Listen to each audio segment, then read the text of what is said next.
Good morning. It is the new year and we should start getting ready for taxes. So this morning I'd like to talk about how you should start getting ready to receive your tax documents. And first of all, I don't know how you store your tax returns, but I like to use binders. So here I have this binder and I have tax return from way back in the past, and I have this one as well, and I have my returns here as well. I like to use plastic sheets, and one sheet will be to store the document that you receive, and the other sheet will be for the tax return itself, unless both all the documents you receive and the form could easily fit in one sheet. I like to use two sheets, and that's how I store my tax returns. And when the binder is full, I'll just switch to another one. So I have this one that I'm using currently. So it has the last 3 years. Now it has 2 years here so far.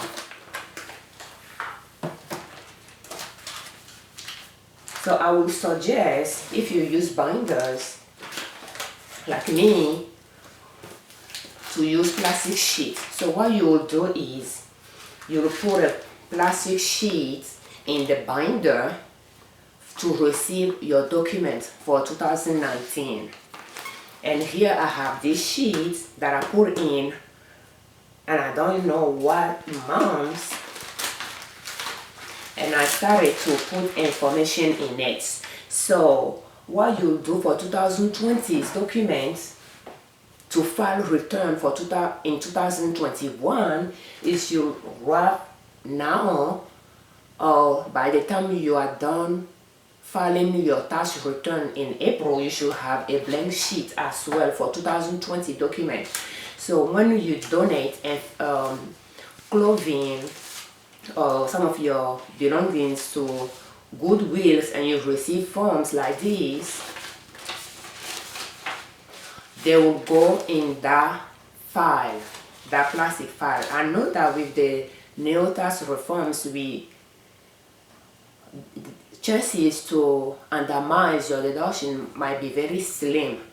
But what I did last year, because I have a consulting business and I prepare our own taxes, what I did last year, I undermized, not on the IRS form, but by undermizing in general. I believe we benefit from that on our state tax return. So I don't know how the state are going to change their laws to be in conformity with the federal tax laws, but if the undermining might benefit you on your state tax return, it will be a good idea to undermine so that you can compare your deduction to the standard deduction. And if your standard deduction for IRS is higher, that's what you'll go with. But if your undermine deduction is higher than your state standard deduction, then you're allowed to use that undermines deduction. So that's what we did last year, and I don't know how all those tax changes, how they are going to affect us this year, but just have file, and everything you receive that is tax deductible throughout the year, they'll go in the file. And what I like to do in our state, we are allowed, when we file taxes, to deduct what we pay for school supplies and school registration. So at the beginning of the school year, when I make purchases for this kit, I made sure with my husband, we made sure that we pay separately for those expenses, because I have 2 kids, school age kids, so we run those items separately. But what I like to do as well, when I purchase items for them that are not tax deductible, I like to pay for that separately as well. So when I purchase clothing, belt, shoes that are not really those items that don't meet the deduction requirement, I like, even though I purchase everything on the same day, I will sort it out in the cart by the time I get to the register, and then I will pay for those things separately. So when I come home, I have not done it yet, but I think I'll just go ahead and do it. But what I did last year is I'll make copies, because those receipts, they can fade over time. So I'll make copies, and I believe I came across one.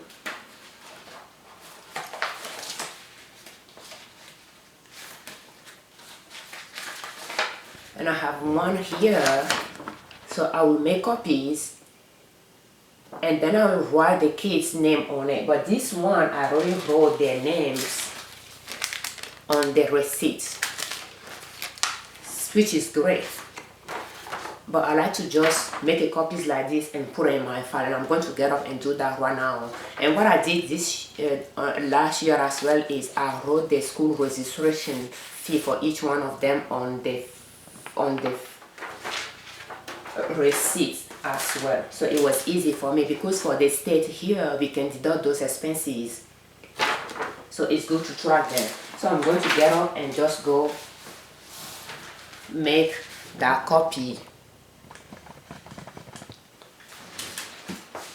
before I put it back in my file again.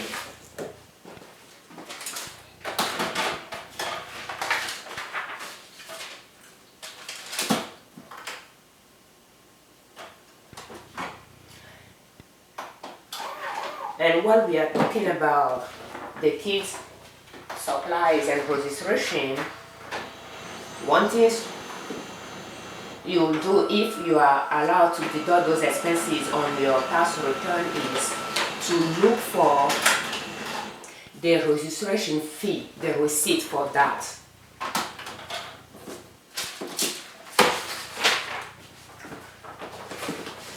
So if you have paid for their tuition, what I like to do is I will save it, because when I pay online, and I believe this year my husband went and paid online, so I have to go through our email. I should have done it, but I'm not sure I did it. But what I like to do is when we receive that in the online receipts, I will print it out, or I will take a note on those receipts that I have, so that I can put it on this one, or I will file it. I have in our email, I have a folder for the school, so I will file it, I will send it there, so that when I need it, I'll just go in that folder to find it. Let me put this in the order that it was before. Now that we made our copies, it will go back to our blank sheet that we have here to file all our papers for the tax return. So now that we have this sheet, and we should have been putting our donation receipt and kids registration fee and school supplies in it during the year. Now that if you have not done it, you should have a sheet for 2020, so that once you start making donations that are tax deductible, you can file them as well. So for 2019 return, you should put a blank sheet in your binder, and I'm going to talk about documents that you might start receiving soon for your returns, depending on, everybody is going to be different. The first thing I'll talk about is the W-2. When you receive your W-2s, take them out of the envelope. There's not much to do to it, but take them out of the envelope, open it up, and put it in your sheet. So I put them out of a blank sheet here from last year, and I have the second sheet that has our tax that we filed. So that would be 2 sheets that I put in there. I have already 1 sheet for this year return, that's 2019 return, but I'll put another sheet in it that will have our tax return form or document in it as well. So for last year I have 2 sheets, and the tax return, our W2, I just let my husband know that I put sheets in it, and when he received his W2 he added to it. When I receive mine, I open it and I add it to it. So by the time I'm ready to prepare our tax return, I have all the documents that I needed. So one thing that you can receive as well when you are filing, to file your tax for 2019 could be your mortgage interest statement. That's 1090A form. And while you'll be looking, so when you receive it, once again you take it out of the envelope and you put it in your sheet. But what will come out of it will be your mortgage interest you pay for on line 1, and on line 2 you will see the outstanding mortgage at the beginning of 2019. So that's this form, and that can tell you, for your personal information, you can see how much you owed on the house from the start and how much interest you pay, just to give you an idea. But if you are going to randomize, those information might be useful. So when you receive them, you put them in your sheet. And that's something I like to make copies of as well, so that I have a record for how we are paying our taxes. So we talked about the kids part already. If you invest in the stock market and you happen to invest in those partners through the publicly traded companies, some of them can be partners, so LPs, you will see some of them will say LPs or things like that. So chances are you will get Schedule K1 from them, 1065. A lot of times they come very late, so you really have to wait on them. Depending on the information you might find on them, you might even have to wait until March, end of March, before they will come in the mail. So just keep that in mind when you are investing in the stock markets and you are doing that in your brokerage account, not in the Roth IRA or IRA. So you might go through your investment now to see if you have an LP in it. So if you do, chances are you should be waiting for the Schedule K1 1065 from them.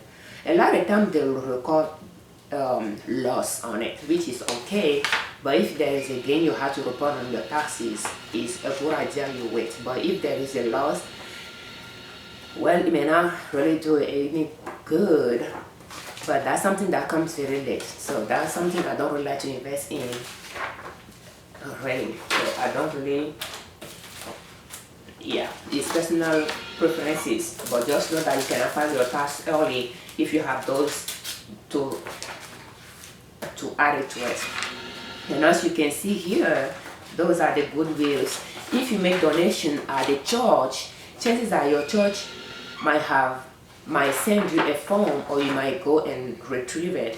But yes, you will have all the donation you made to your church during the year as well.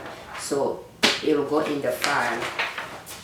You might receive 1099G from your state if you have tax return from the state.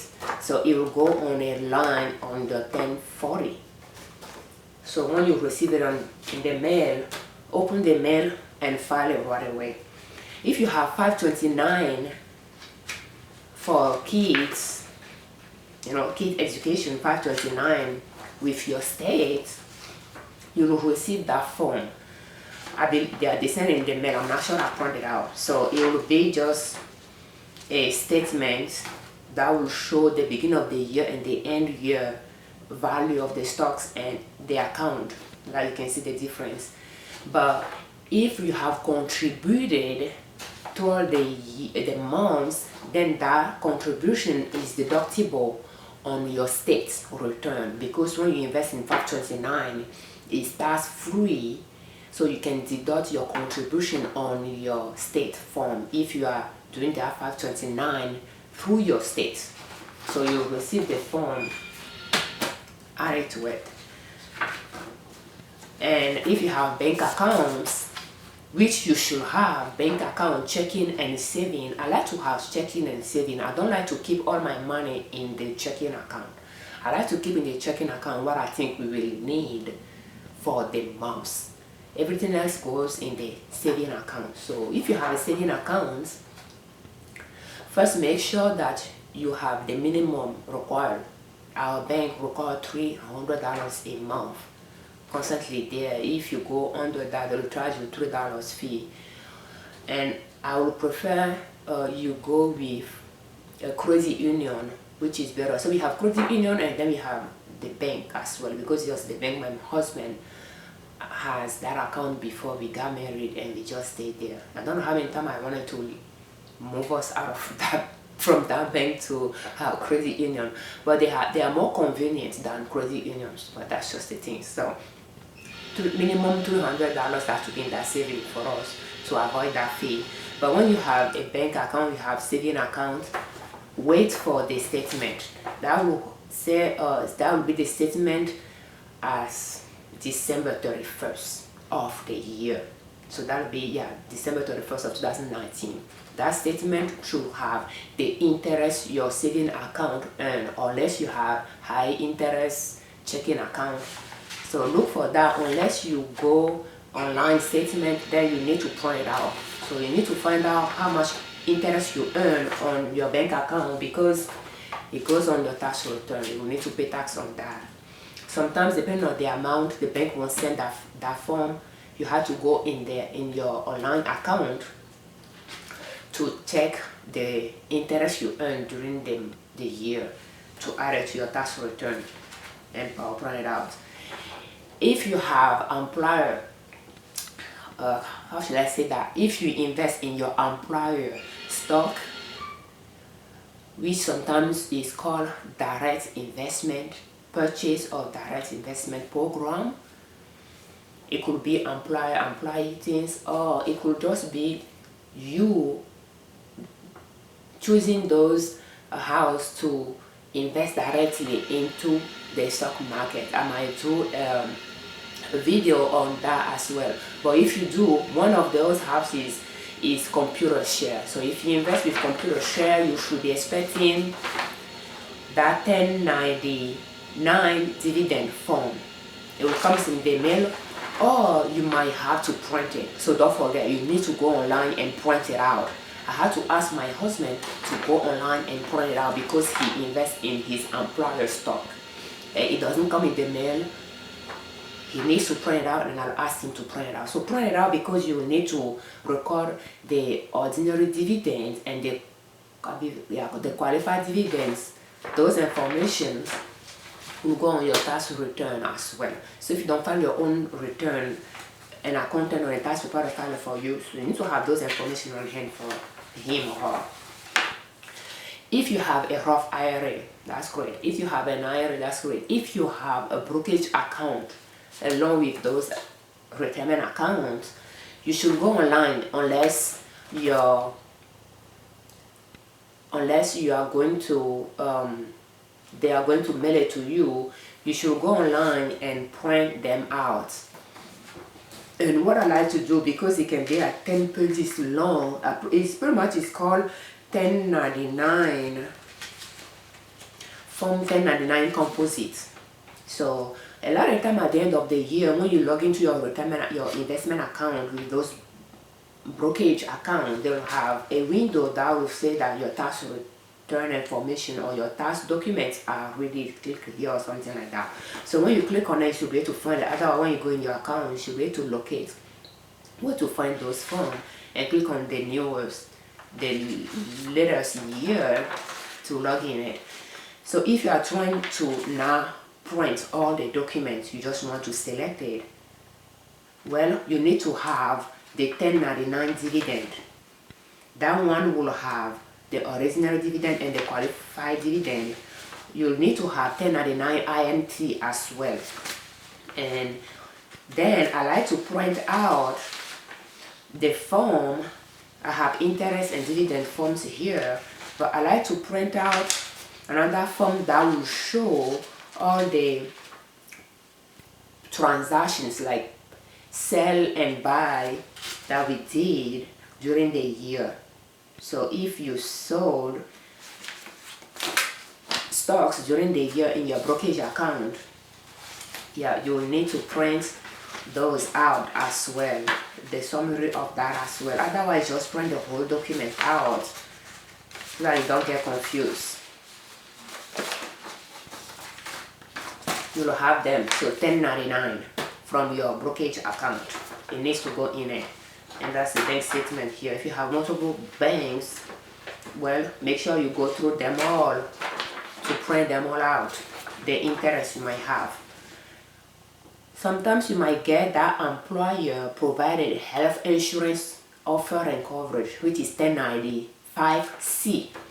So if you get it, add it to your file, just in case there is an information that will come off from your tax return preparation to select that you have health coverage throughout the year. You have that there. So that's the W2. Needs to be filed. And yeah, if from your brokerage accounts you have high saving accounts there, you need to, if you have some money there that could have generated some interest, you need to print it out as well and add it to it. So those are the major documents that you can have to file and get ready. And when it's time for you to do your tax return, whether you are doing it yourself or somebody is filing it, is preparing it for you, you have everything on hand. You don't have to be going through mails to find them, or going to the houses, your house, to find those information, but you have them all ready already. So if you have businesses like I do, I start receiving some from them already, and I have it here. I have multiple businesses and I create them all. So we have 3 L.L.C. One is an S corp, and then I have one sole proprietor as well. So for the sole proprietor, I start receiving information from my state already, and one is sales use tax. The other one is, let's see here what they sent me already. Consumer use tax return and probably sales tax return. Sales return or use tax and surcharge return. So those are things that I have to fill up and mail it back to them.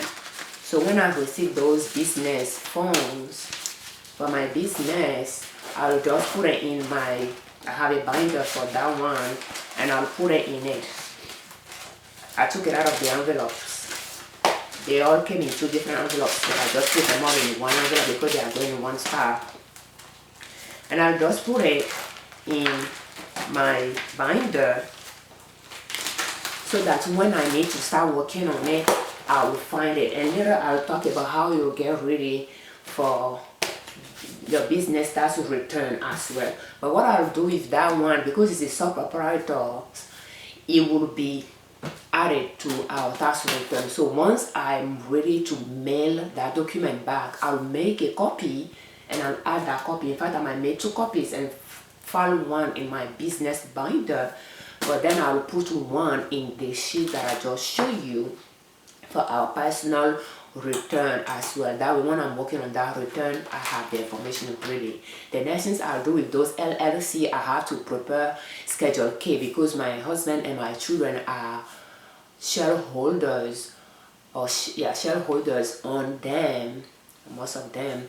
So I have to prepare Schedule K for a Schedule K 1065 and Schedule K 1120S for those businesses, and then I will add my husband's and mine's in our file as well, so that I know that I have all the return to do our taxes. But before I get to our taxes, our personal taxes, I have to file taxes for my businesses.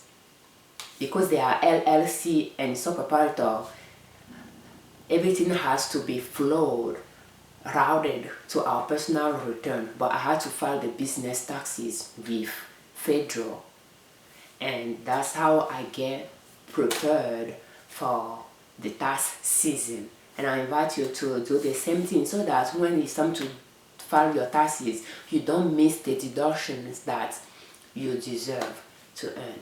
Thank you, you deserve to claim. Thank you for watching this. I'm Afiavi Ojune, marie-ninette Liberman, creator of marie-ninette Liberman's YouTube channel and owners of Nina Soap. And my website is ninasoap.com.